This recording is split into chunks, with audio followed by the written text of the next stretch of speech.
Hi, final recap here. Today, I am going to explain the first two episodes called Red Light Green Light and Gi-hun from the South Korean survival drama Squid Game. Sung Gi-hun is a middle-aged man living in a small house with his mother. Gi-hun is drowning in loans and has a gambling addiction, making their financial condition very poor. At breakfast one day, Gi-hun's mother hands him some money to buy his daughter Gi-young a birthday dinner.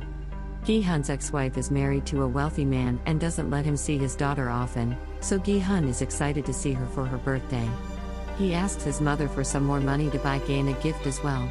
She says she is broke at first but eventually hands him a few extra ones.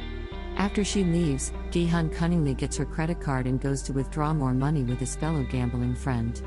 The two then place their bets on horses but are down on their luck as they lose every round. They do not stop wasting their money even after losing almost all of it. In the end, Gi-hun finally wins a decent sum of money and is over the moon. He even tips the lady who hands him the money and goes outside celebrating his luck. Just then, Gi-hun notices some men approaching him angrily. They are his debtors to whom he owes a lot of money. Fearing his recent earnings might be taken, he runs inside the building again and crashes into a girl accidentally. The debtors eventually catch him and threaten to kill him if he doesn't return their money. A scared Gi-hun tries to give them the money he just won, only to discover his pocket empty. He realizes that the girl he crashed onto earlier was a pickpocket who stole his money. The debtors, however, do not care about this and start hitting Gi-hun. They use a scalpel and put it into his nostrils, making him plead for his life. They say they will return after 1 month and they leave. Now, the man has zero money left, hence he goes back to the girl he tipped earlier and asks for his money back. He still doesn't have enough to buy his daughter a gift, so, instead, he settles to winning her one from a claw machine. But, with his luck, he cannot even get one toy into the hole. A little kid beside him offers to help and finally wins a black gift box. They celebrate the small win and Gi-hun leaves after thanking the kid. He takes his daughter to a tteokbokki stall and the two enjoy the food. Gi-young is worried to see cuts and bruises on her father's face, which Gi-hun says are just mosquito bites. He hands her the gift without checking what is inside the box. Gi-young is surprised to see it is a gun-shaped lighter. Gi-hun takes the gift back and promises to get her a better one next year. At last, he brings his daughter to her mother and parts after saying goodbye. Gi-hun is now at a train station where he is approached by a well-mannered and well-dressed man. He invites Gi-hun to play a game of DlE, a game where they should flip a card by hitting it with another card. The man claims to give Gi-hun 100,000 won if he wins, but if he loses, the man will slap his face.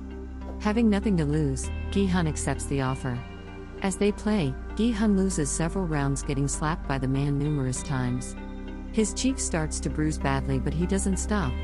At last, he finally wins a round and gets the money he was promised. Then, the well-dressed man hands him a card asking him to call the number if he wants to play more games like this. On his way home, Gi-hun meets an old woman who is his friend Sang-woo's mother. She boasts about her son currently being on a business trip to the US. At night, Gi-hun and his mother are having dinner when she tells him that his ex-wife's family is moving to the US. Hence, he won't be able to see Gi-young again. Gi-hun is shocked but cannot do anything because his ex-wife has the complete custody of his daughter because of his financial problems. That night, in desperation, he calls the number the man gave him and is called to a place nearby. A van pulls up in front of him and he is asked to get inside. As soon as he steps in, a gas spreads throughout the vehicle that knocks him out. When he wakes up, Gi-hun is in a bunk bed with several other people around him. His clothes have been changed and all of his belongings are gone. Everyone seems to be as confused as him. We see that everyone in the room is being monitored by cameras. Gi-hun meets an old man who has the number 001 written on his vest while Gi-hun has 456 written on it. The man says that he is suffering from a brain tumor. As they talk, a fight catches their attention. The girl who has stolen Gi-hun's money the previous day is fighting with a man who seems to be a gangster. Gi-hun interferes and threatens the girl to give him his money back. Their argument is stopped when the facility's staff, dressed in red suits and masks, enter the room. They welcome the people and announce that they will be playing 6 games in 6 days, and those who win all 6 of them will win a lot of prize money. One of the participants is Sang-woo, Gi-hun's childhood friend who is supposed to be on a business trip to the US according to his mother. It turns out that he is wanted by the police because he owes his client a total of 650 million won. So, he lied to his mother. Shortly after, a sphere is brought to the ceiling of the room which the staff claims will be filled with money once they complete the first game. Everyone is confused but agrees to play the game anyway. They are made to sign a rule book that has only 3 rules. 1. Players are not allowed to stop playing once the game has begun. 2. The player who refuses to play will be eliminated. And 3. The games will be terminated if the majority agrees. Everyone signs the form and gets ready for the first game. Outside the room is a maze-like hallway. The contestants are made to take pictures and then are taken to a field that has a creepy statue of a doll on one side. Gi-hun approaches his old friend Sang-woo and asks him why he lied to his mother. As they talk, they are interrupted by an announcement asking them to stay behind the white line. Somewhere inside the facility, the overseer of the games gets a call from somewhere. He takes his place in front of the monitor and watches everyone play. Back in the field, the contestants are told that the first game is red light, green light. They have 10 minutes to complete the game. As the statue of a girl says red light, they have to freeze, and they can only move forward when the girl is turning around and saying green light. If anyone is caught moving, the statue will sense the motion and the person will be eliminated. The game begins and goes on regularly for a while. That is until the statue detects a motion and one man is eliminated. He is shot dead at the very moment. The others do not comprehend what is happening, so they play the next round. But soon, they find out the people who are eliminated are actually being killed. Chaos ensues and people start running for the exit and they are all shot. A pile of dead bodies falls around the entrance and the place turns into a bloodbath. I will never look at this game the same way again. Only a handful of contestants remain frozen in fear. From the next round, everyone starts being more careful. Gi-hun is still frozen on the ground but moves when Sang-woo asks him to. He almost falls down once but is saved by a man behind him named Ali. More people die as the game continues and in the end, some of them finally pass the game including Gi-hun, Sang-woo, the pickpocket girl Sae-byeok, the old man Ilnam, the gangster Deok-soo, and the guy who saved Gi-hun, Ali. As the camera pans out, we see that they are on a secluded island and the facility is underground. The staff clean up the dead bodies and burn them in furnaces. The surviving contestants are brought back to the room and are all shaken by what they just witnessed. Gi-hun thanks Ali for saving his life earlier. Right then, the staff enter the room and congratulate them for completing the first round. The number of contestants decreases from 456 to 201, meaning that 255 contestants were killed. One of the girls falls down on her knees and begs the staff to let them go. The others join and do the same. Soon, everyone is asking them to let them go free. However, the staff reminds them the second rule of the game and threatens to kill them if they refuse to play. But Sang-woo claps back with a third rule according to which if the majority agrees to end the game, they will. The staff agrees but wants to show them the prize money before having them vote. The sphere that was on the ceiling earlier is then filled with bundles of cash. The staff claims the winner will be able to take home 45.6 billion won. But if they decide to stop playing, the families of the dead people will receive 100 million won each and the living will get nothing. The prize money tempts everyone and the ones who were against the game earlier start voting for it to continue. The winning vote is decided by Ilnam who votes for it to end. Finally, they will be allowed to go home without any damage. The staff says that if the majority of them want to play the game again, they will be contacted. In the following scene, Gi-hun and Sae-byeok are thrown out of a van with their hands tied. The same happens with Ali and Sang-woo. All of them go their separate ways. Sang-woo even hands Ali some money for his bus fare.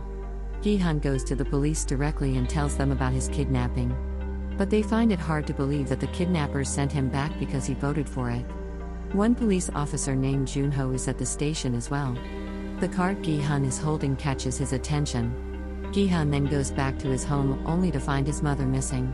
It turns out that she is severely diabetic and has been admitted to the hospital because of extreme pain. Gi-hun rushes to the hospital to see his mother's feet covered in wounds. The doctors say only surgery can save her life, but they cannot afford it. Elsewhere, we see the police officer Junho talking to his mother about his brother. Junho's brother has been missing for a few days now, which worries him. At his brother's apartment, he finds the same card that Gi-hun was showing the police earlier. He decides to follow Gi-hun and ask him about the card. Meanwhile, The pickpocket Sae-byeok goes to meet her brother in an orphanage. It turns out that the girl is a North Korean escapee whose parents are still stuck in North Korea. She wants to collect more money to get her back and get her brother out of the orphanage. Ali, on the other hand, goes to his work to meet his boss. He has come to Korea from Pakistan to earn money, but he hasn't been paid for 6 months now.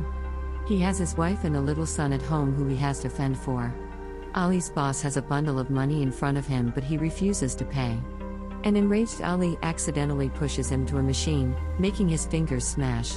He takes the money and runs away right after. At home, he hands his wife the money and asks her to run back to Pakistan with their son. He assures her that he will come back later, hugging his wife for the last time before leaving. Meanwhile, Sang-woo calls his mother and lies to her about being in the US. His mother happily asks him not to get her any gifts and ends the phone call. Right after the call, the old woman is approached by some police officers asking her about Sang-woo. They tell her that he is under investigation for stealing his client's money and ask her to report him if he comes to her. The woman is shocked and embarrassed in front of her customers. At the same time, Sang-woo receives a card from the same facility again. Gi-hun, on the other hand, has no way to treat his mother's illness. He goes to his ex-wife to ask her for help, but she refuses to help him.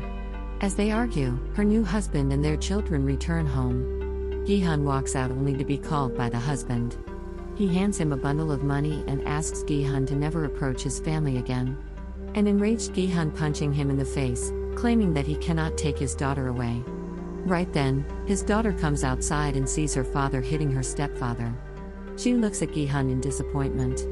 Later, he walks back home, totally defeated and helpless. The police officer Junho is waiting for him outside his house. He asks Gi-hun about the card, but Gi-hun dismisses it, saying that he was just drunk when he made the police report. He has made the decision to go back to the place again and doesn't want to cause any trouble with the police. Junho tries to get him to talk, but Gi-hun dismisses him. While walking outside, he finds the card stuck to a door. He calls the number and goes back to get picked up again. Similarly, Sang-woo, Ilnam, Deoksu, Sae-byeok, and Ali have decided to go back to continue the game. The episode ends as they get inside the van and are knocked out by the gas again. Subscribe for more videos like this, turn on notifications, and leave a like to help the channel out. Thank you for watching.